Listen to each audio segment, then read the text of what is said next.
You know, this city is filled with leaders, or at least those who think they're leaders. You know, a leader is one who has someone following them.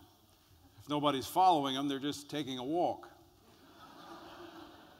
A lot of people walking in this city, and we just prefer they keep on walking. But General Meese, you are a true leader, a servant leader, one that has many following in your footsteps. And when future scholars of the 20th century look back on the 20th century governments in America, and they look on the models of public service, they will find no better example than Edwin Meese III. Combining intellect and character, knowledge of the law and personal prudence, national security acumen, domestic policy wisdom, Ed Meese has built an unparalleled record that continues to thrive in the 9th decade of his extraordinary life. While no recounting of the positions he has held and the leadership he has provided could do him justice, the indispensable role he played in the career of the 40th President of the United States, Ronald Reagan, is universally recognized. Meese led the staff of Governor Reagan amidst the turbulence of the 1960s and the 1970s, managed his campaigns for the White House and the historic transition of the 1980s, and served as the counselor to the President in his first term. With his statesmanship and leadership, Ed Meese was a natural nominee as the 75th Attorney General of the United States. As the nation's chief law enforcement officer, he led efforts to combat terrorism, drug trafficking, organized crime, and the domestic scourge of pornography, a commission joined by the man for whom this award is named. With the end of the Reagan presidency, Ed Meese's career entered an astonishingly fruitful new phase. For more than 2 decades, he has held the Ronald Reagan Chair in Public Policy at the Heritage Foundation, served as a distinguished visiting fellow at the Hoover Institute, written and edited books on public policy and the Constitution, and participated in key public initiatives like the Iraq Study Group. All of these accomplishments matter. But in Ed Meese, these are magnified by his unfailing kindness, his faith in God, and abiding love for his wife Ursula and their family. Our nation truly owes him a debt of gratitude it can never fully repay. Family Research Council is honored to bestow on Edward Meese III the James C. Dobson Vision and Leadership Award, given this day, October the 8th, in the city of Washington, D.C., in the year of our Lord, 2011.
Thank you, Tony, and thank you, ladies and gentlemen. This has been a great evening for Ursula and for me, and I thank all of you for being here and for participating. Tony said, as we talked about this evening, he said, I said, am I supposed to say anything? And he said, you can say whatever you want. Well, let me first say thank you to you, all of you. It's a particular honor to receive this award named after our good friend, Jim Dobson. His vision and leadership has been legendary in the conservative movement, and so to receive an award that bears his name is particularly significant to me.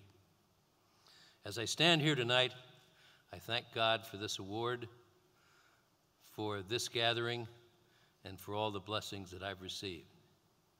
It indeed has been my great treasure, really, to have the opportunities that I've had, and I realize that they come from our Creator. I also want to say that the greatest blessing I've received, you've already seen on the stage here, and that's my wife. I would not be able to have done any of the things I've had without her love and support throughout our 52 years of marriage.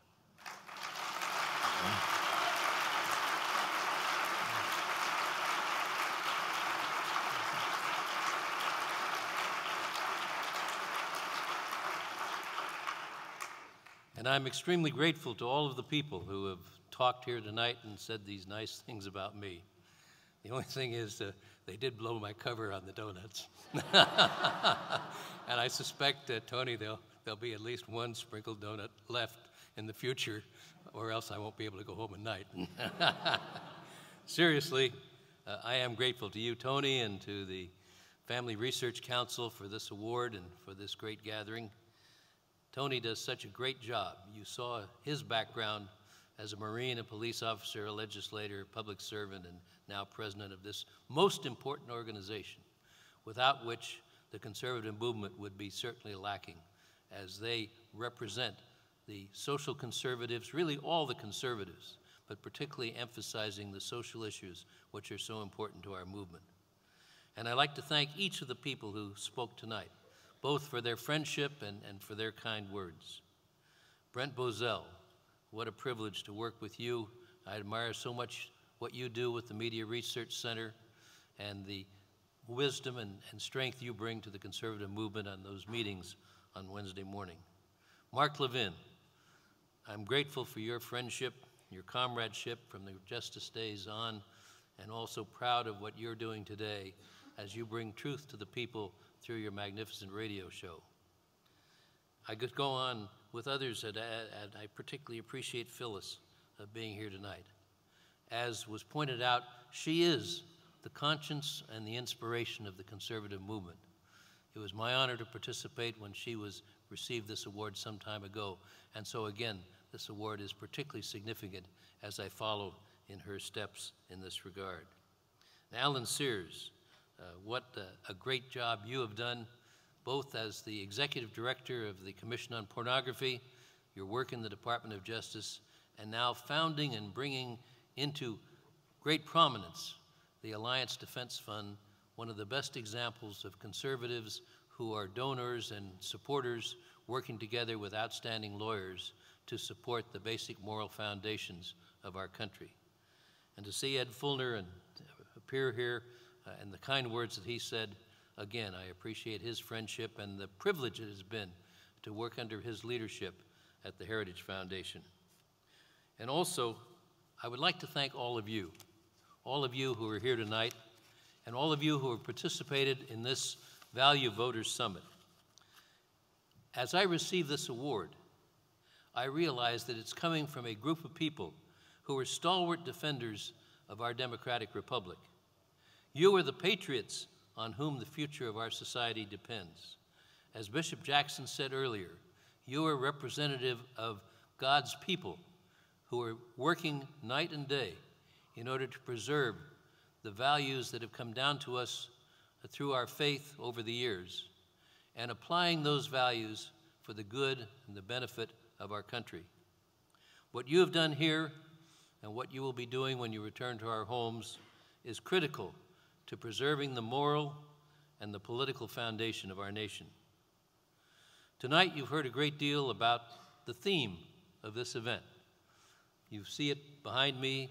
It's engraved upon the entrance to the headquarters of the Family Research Council, and that is these three important words: faith, family, and freedom. These are the values that are under attack today as never before. I know you've talked about that in the various sessions that you've had over this weekend. And we've recognized the fact that there are numerous organizations that are hostile to religion, and particularly to Christianity, that seek to prevent faith-based activities and to harass and intimidate and obstruct those who are engaged in doing nothing more than exercising their freedom of religion as the Constitution provides. They want to banish any mention of religion from the public square. They try to make worship difficult. They try to interfere with religious expression and activity. They ridicule people of faith. And unfortunately, this force too often includes some governmental agencies at all levels of government, too much of the news media, and too often, particularly, our educational institutions at all levels.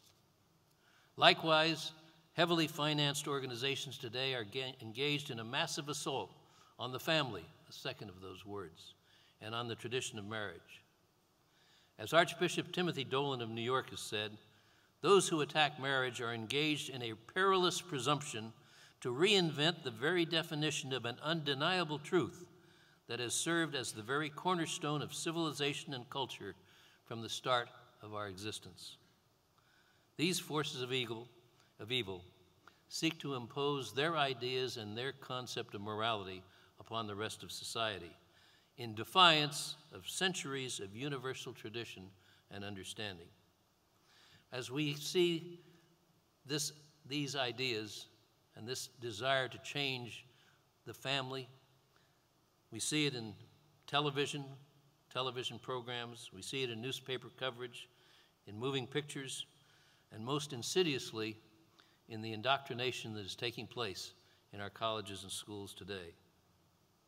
Today, even some government leaders and government institutions have joined in stifling anyone who resists this onslaught, who seeks to uphold centuries-old moral and religious standards.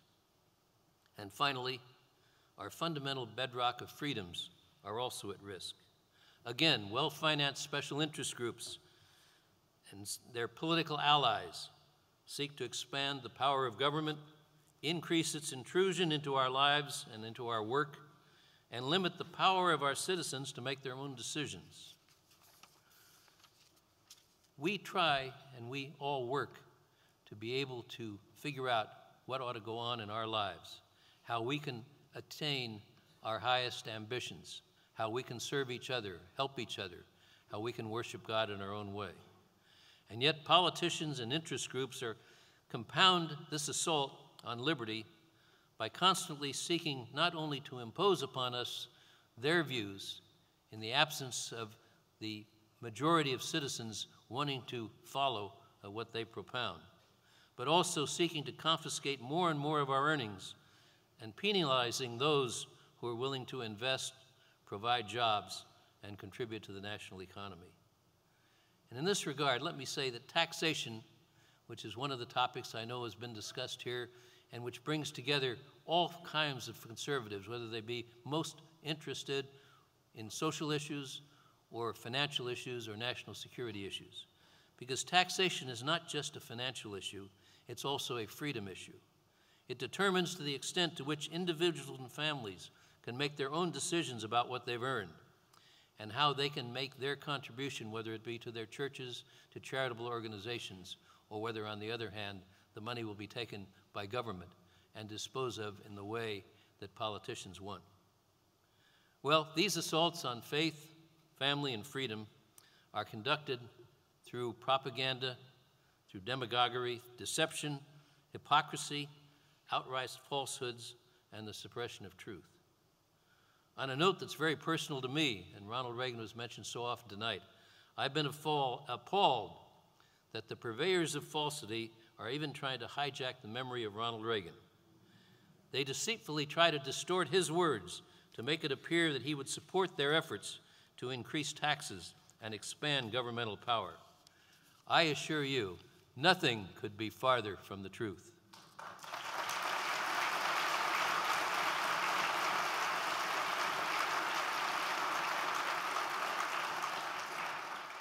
Well, I don't want to make this a gloomy appraisal of our situation, but I think it is important that we have a realistic assessment of the challenges that are facing our nation.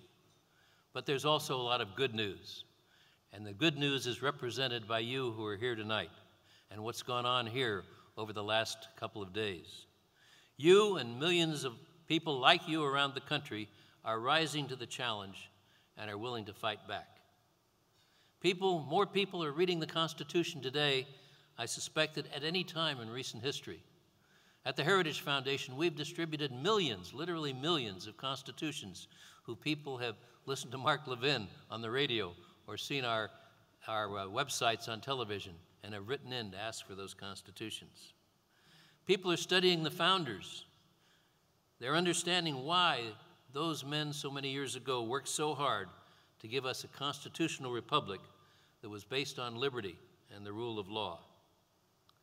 Let me say particularly just one note before I conclude, and that is the key to our success, whether it be over the next 15 months or whether it be over the next decades, is that as conservatives, we need to work together and to maintain unity. Brent and Tony have talked about our meetings of the Conservative Action Project. And the gravamen of this project is to bring conservatives together, working together on the things on which we agree. No, we're not going to agree on everything. We're not going to agree on the answer to every problem. And we're not even going to agree on which problems ought to get the most emphasis. But when we do agree, we need to facilitate leaders bringing their groups together, and on those things on which we agree, and on most things that are critical to the Constitution and the rule of law, we do agree. And that is working together to restore the kind of a republic that we were given by the founders and which has served us so well over generations and centuries now. And because of these factors that I've mentioned here, the commitment to the Constitution, the studying of our history, we have the opportunity, I believe, to combat the falsehoods with truth, and today we have more resources to do that than we've had just a few decades ago. For example, we have talk radio with informed commentators like Mark Levin. We have the internet and social media, which our young people are learning to use themselves and are teaching it to some of us. Today, we have more legal and policy groups to provide research, information, and advocacy than we've ever had before. And today, there are student organizations on campuses and in law schools that are going to be promoting truth and fundamental facts, fundamental approaches, and fundamental aspects of this great country that we have.